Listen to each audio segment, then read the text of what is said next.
परिचय तो हो ही रहा हाँ जी, है। माननीय press, electronic media, print media और यहाँ आए सभी साथी, आप सबका बहुत बहुत स्वागत, हार्दिक अभिनंदन और स्वतंत्रता दिवस के की बधाइयाँ तो हम सब ने ले ही ली है।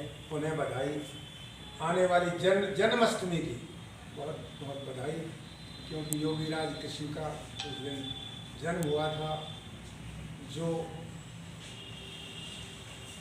गीता के रचयिता, जिनकी मुखारविंद से गीता की रचना हुई, उनको बधाई, आपको बधाई, हम सबको उनका आशीर्वाद मिले। और देशभक्ति का पर्व अब गया है, हम सब ने देशभक्ति को अपने हृदय में उतारा है। देश में कुछ ऐसे भी लोग हैं जो अपने स्वार्थ के लिए देशभक्ति को भूल जाते हैं, पक्षी भी नहीं भूलते। पक्षी भी ये कहता है, जब जंगल में आग लग गई तो वो कहता है, फल खाए इस वृक्ष के गंदे कीने पात, अब हमारा धर्म यही, जले इसी के साथ। तो मेरा आपसे कहने का ये है कि स्वाधीनता के पर्व के दिन इस तरह की चर्चा, राजनीतिक चर्चा, मुख्य अतिथि के मुख द्वारा सुन के बड़ा दुख हुआ। जिस भारतीय जनता पार्टी ने उनका इतना मान और गौरव बढ़ाया, पूरे देश को तिरंगामय कर दिया, उस पर साथ साथ टिप्पणी करना मुख्य अतिथि द्वारा, ये पार्टी का भी अपमान है और राष्ट्र का भी अपमान मानता हूं। ये कहना कि कांग्रेस का मुख्यमंत्री बने, सरकार बने, बीजेपी की सरकार बने, हरियाणा की हमेशा उपेक्षा हुई है सब सरकारों द्वारा, और यहाँ तक के जिन लोगों ने प्रजातंत्र में विरोध करना सबका अधिकार है, अपने हित की रक्षा करना सबका अधिकार है,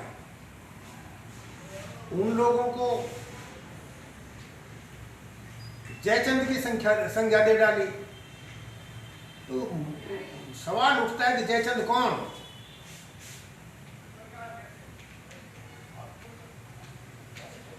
कांग्रेस पार्टी में जिसमें ये महानुभाव रहे, पूरा जीवन कांग्रेस को सींचा, मंत्री रहे और केंद्र में मंत्री रहे, मलाई खाई, और जब ये पता लग गया, निश्चित हो गया कांग्रेस गई, मोदी जी आ रहे हैं,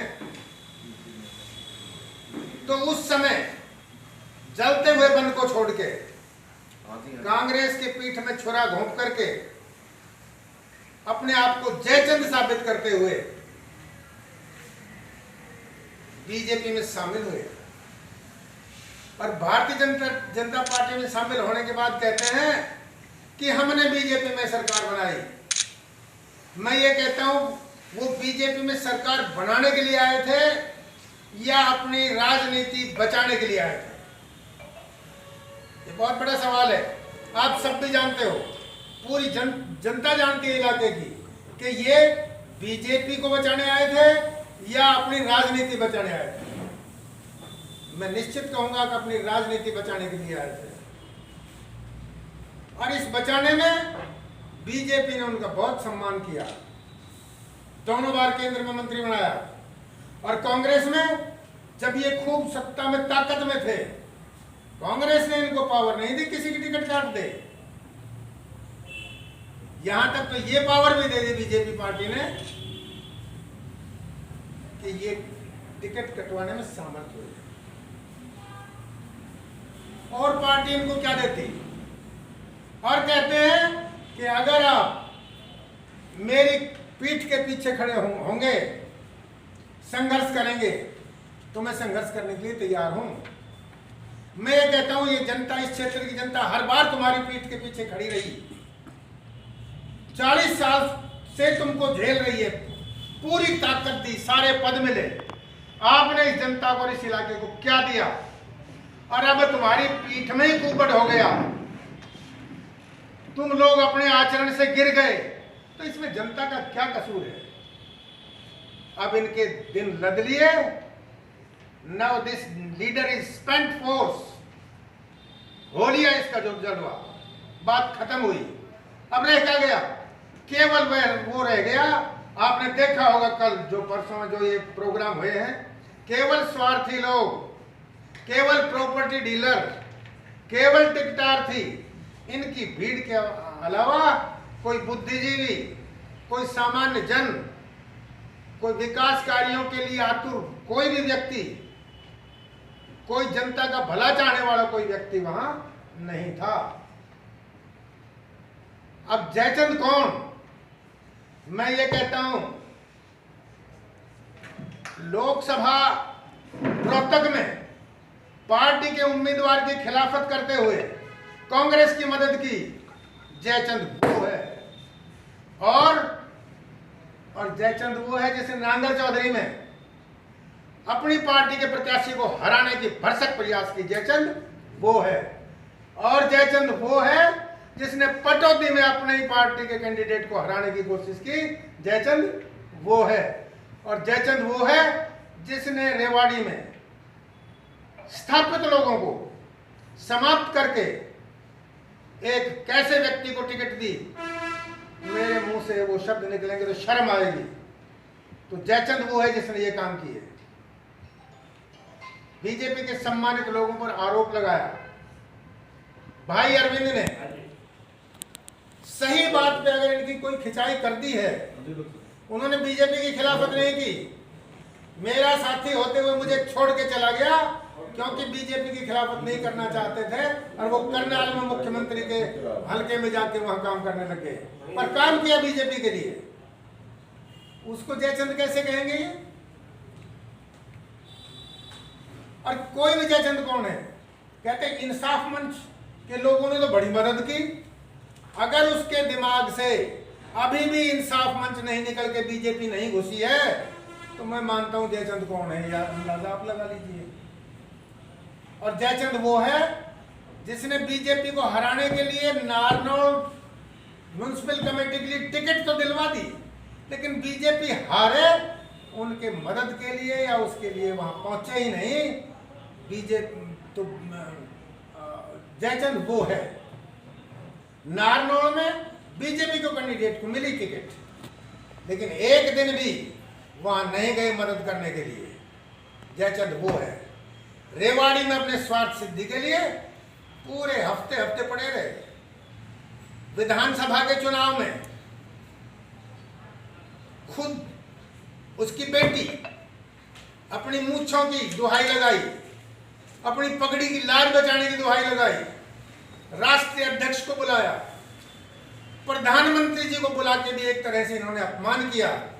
तो जयचंद वो है जिसने प्रधानमंत्री का अपमान कराया, विश्व की सबसे बड़ी राजनीतिक पार्टी के साथ विश्वासघात करके टिकट खोई। टिकट खोने का जिम्मेदार है असली जयचंद वो है। और जयचंद क्या, अपने भाइयों के साथ जो उसका व्यवहार है, जिसका ऐसा व्यवहार हो तो जयचंद कौन है? जिसका ऐसा व्यवहार है।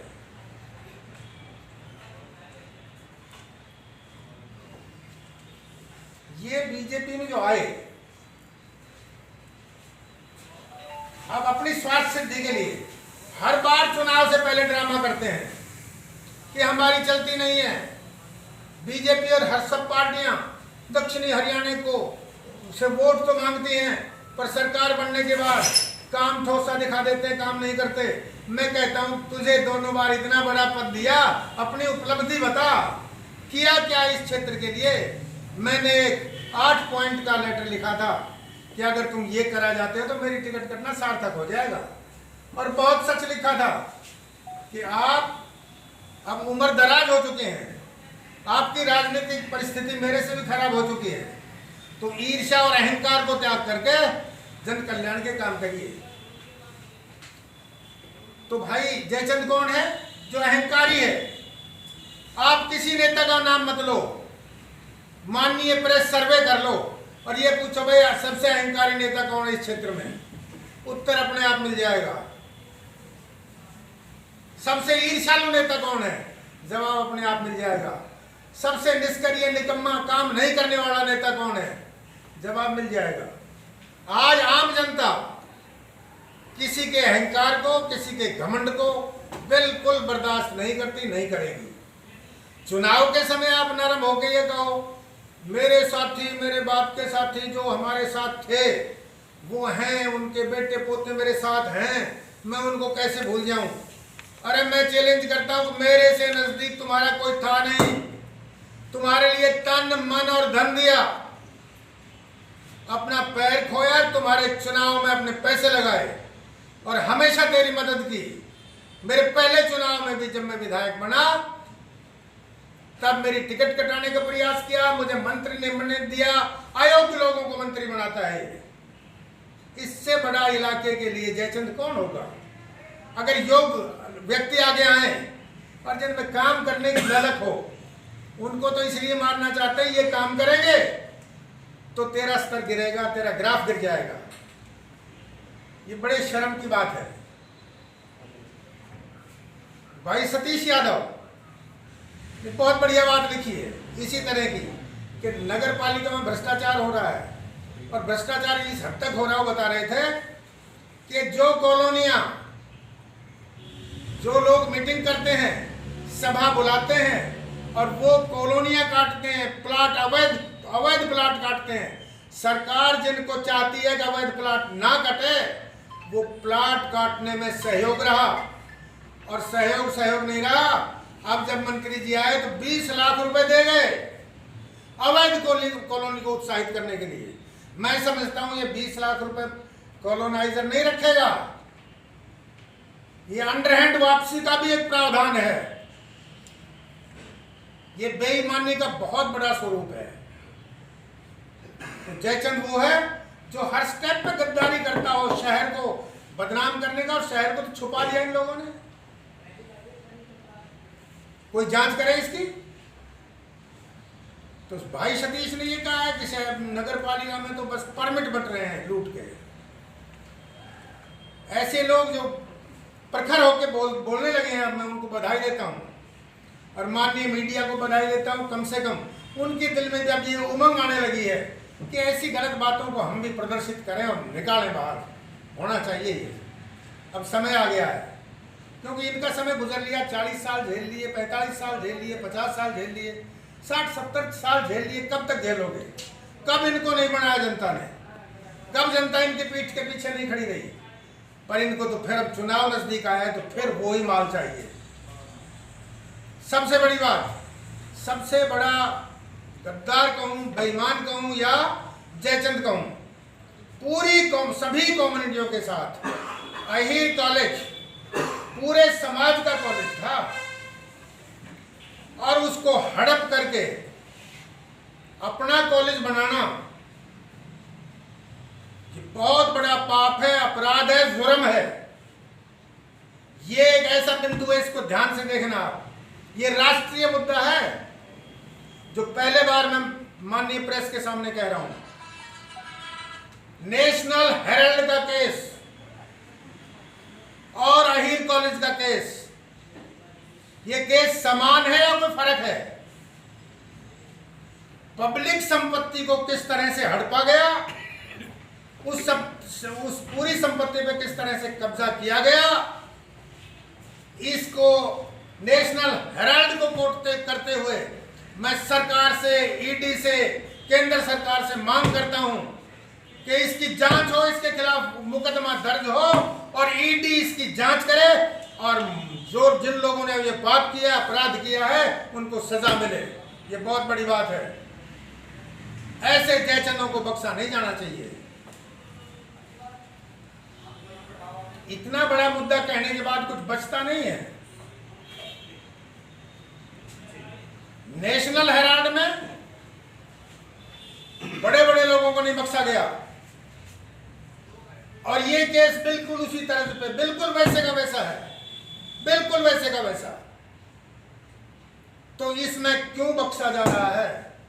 माननीय मुख्यमंत्री अगर थोड़ी सी हिम्मत दिखाएं, माननीय प्रधानमंत्री जी, माननीय गृह मंत्री जी, ये अगर इस पे विचार करें कि तुम्हारी पार्टी में ऐसे ऐसे लोग हैं जो नेशनल हेराल्ड की तर्ज पे ही जिन्होंने एक समाज के 36 बिरादरी के कॉलेज को, उनकी संपत्ति को हड़पने का प्रयास किया है और तुम्हारी दी हुई पावर का दुरुपयोग करके ऐसे अधिकारियों को लगाया है जिसमें अहीर कॉलेज की जमीन में करोड़ों रुपए का घपला हुआ और अहीर कॉलेज को वो जमीन ऐसे ही दे दी गई और उन अधिकारियों को इसलिए रखा यहाँ, उनका ट्रांसफर करके इसलिए लाया गया कि वो तुम्हारी मदद करेंगे।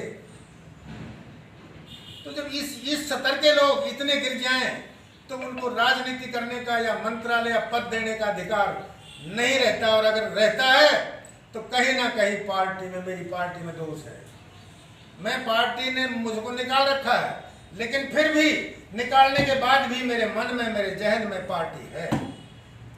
लेकिन है तब भी मैं इसको बिल्कुल खुले तौर पे ये कहूँगा कि अगर कोई पार्टी ऐसे लोगों को बर्दाश्त करती है, अपने लोगों को मारती है, शरणार्थियों को लाके मंत्री बनाती है जो किसी के नहीं है, ना कांग्रेस के रहे ना बीजेपी के हैं, और अगर बीजेपी की थोड़ी हालत खराब हो गई तो चाहे बेड़ियों से बांध लेना, लोगों की बेड़ी को तोड़ के सफेद टोपी पहनने का शुरुआत कर दी है। ये डरावा है और ये पुराना स्टाइल है इनका कि अपनी पार्टी पे किस तरह से दबाव बना के उनको डराया जाए, और पता नहीं अगर बीजेपी इतनी कमजोर हो चुकी है कि इस डरावे से फिर झुक जाएगी तो परमात्मा मालिक है, पर जनता समझ चुकी है। अब ये भाई गया, कुछ नहीं बचा है। पार्टी डरे या ना डरे, और कोई दूसरी पार्टी भी अगर इसको लेती है तो वो भी गया और ये कहता है कि इस इलाके के साथ इंसाफ जब होगा, जब हमारी बात सुनी जाएगी, हमको पावर मिलेगी, तो भाई अगर इंसाफ लेने की इतनी हिम्मत है तो इंसाफ मंच के चुनाव लड़के देख ले, जनता अपने आप इंसाफ कर देगी।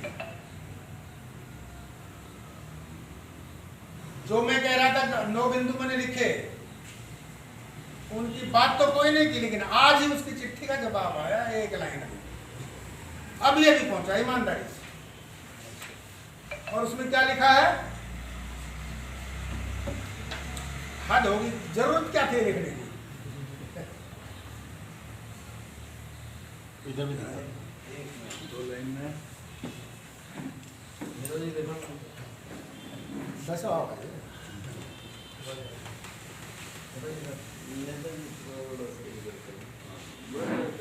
चेहरे से थोड़ा सा चेहरे से नीचे कर। आप बता दो ना क्या लिखा है। 1 मिनट कुछ लिखा ही नहीं। इतनी मजेदार की चिट्ठी आप सबने पढ़ी होगी जो हमने लिखी थी।